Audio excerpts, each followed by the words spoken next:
What's happening, guys? Friday, and I'm coming to you live with a Harbor Freight haul. Oh yeah, one of those kind. They got a big sale going on this weekend, and got this welding cart. I have a welding cart for my MIG and for my plasma, both of them homemade. Good welding projects for learning how to weld and all that, but I wanted something with some drawers, so I picked up this guy. But we'll come back to that in a second. A couple other things.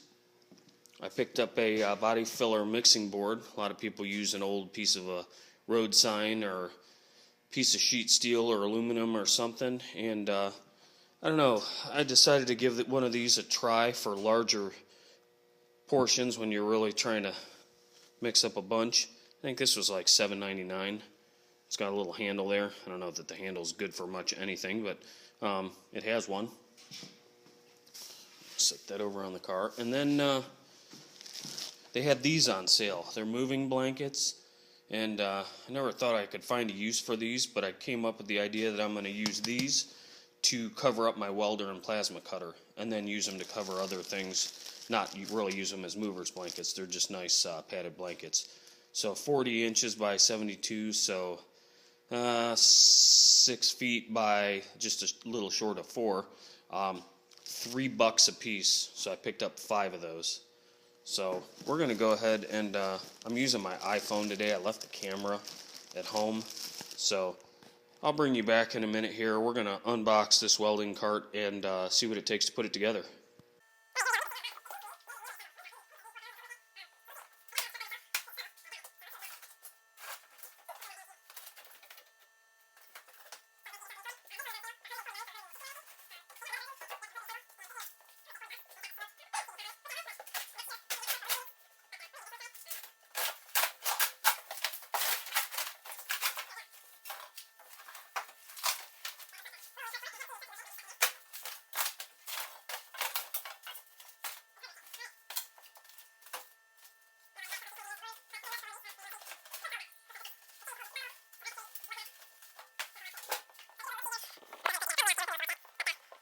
Here we go.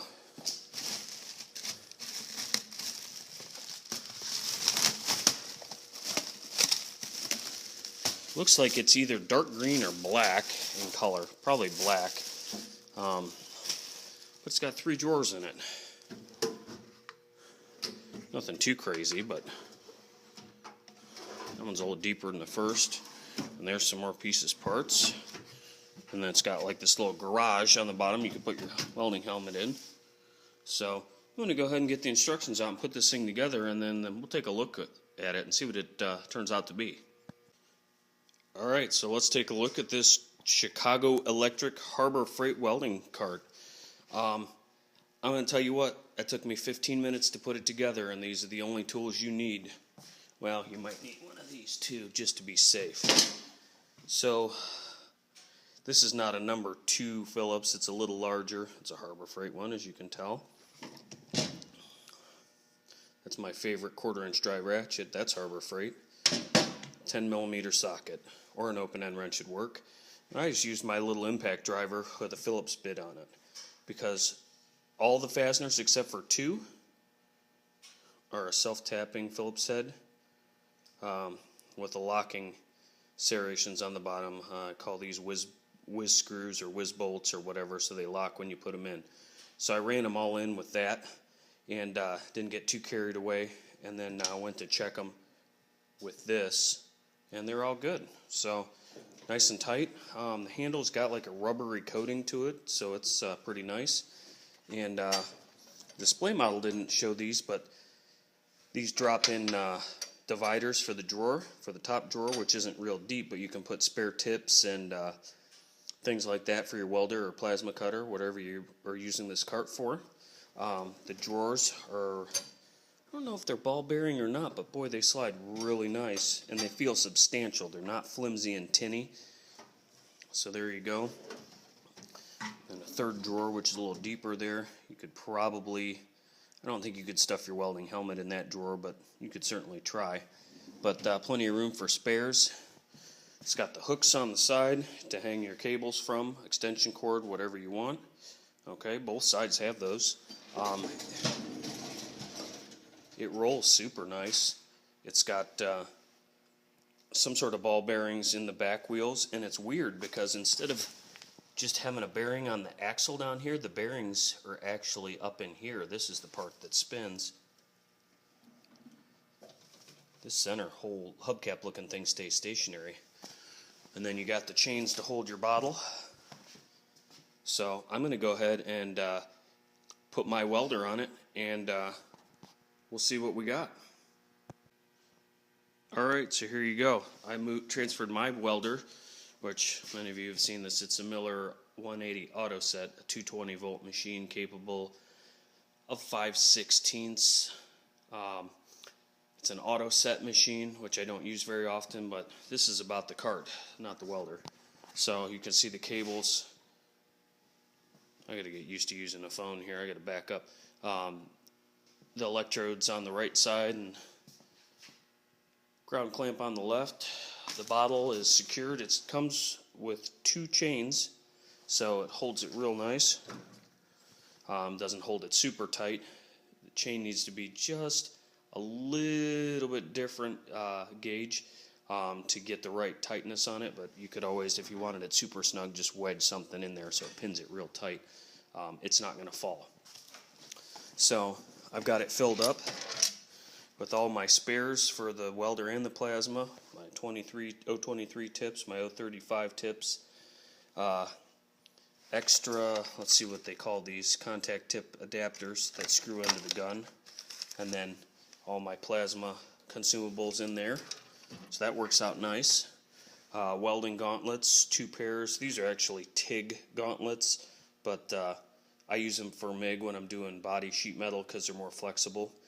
These are MIG. I just bought them. They usually don't have them in stock at my supply house, but I actually found a pair, so when these wear out, I'll try those. And the big drawer, I have an extra set of gas flow regulators, my cap for the valve on the bottle when you return it for exchange, some nozzle gel. I think this is a 11-pound spool of wire, and I need to get that in a Ziploc bag. That's my 035 for welding heavy stuff.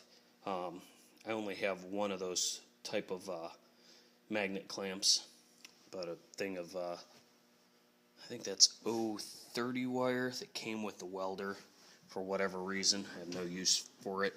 I'll probably use it up at some point. But then in the little garage I have my welding helmet, and I'm going to take one of those moving blankets. Yep, those kind right there, and that's going to be my cover. So we'll put that on and come back, see how that works. Alright, they're not exactly the right size, and I tried it both ways, but it covers my welder up, and that's the main part. You know, dust and things in any shop environment are not good for the electronics in there, overheating in there. Before I wanted to put something over it, I normally just throw my welding coat, which is here, on top of it, but that's going to be the new method. So that's the old cart. It was a homemade. I did not make it. A buddy of mine borrowed my original MIG welder, and we didn't have a cart for it, so he made a project out of it, and he actually built this, I believe, with a stick welder. I don't think he used a MIG. And then I added that little plate on the bottom for the bottle, and that little half round shaped holder and the chain, and that's worked great. The problem is it's narrow, and I worry running it across this floor that it's you know, it's just not super sturdy. And this guy right here, this thing's a tank. So hope you enjoyed that, and figure out how to do this with the iPhone. That's it for right now, and I'm going to go home and grab the right camera and get back to the paint projects. See ya.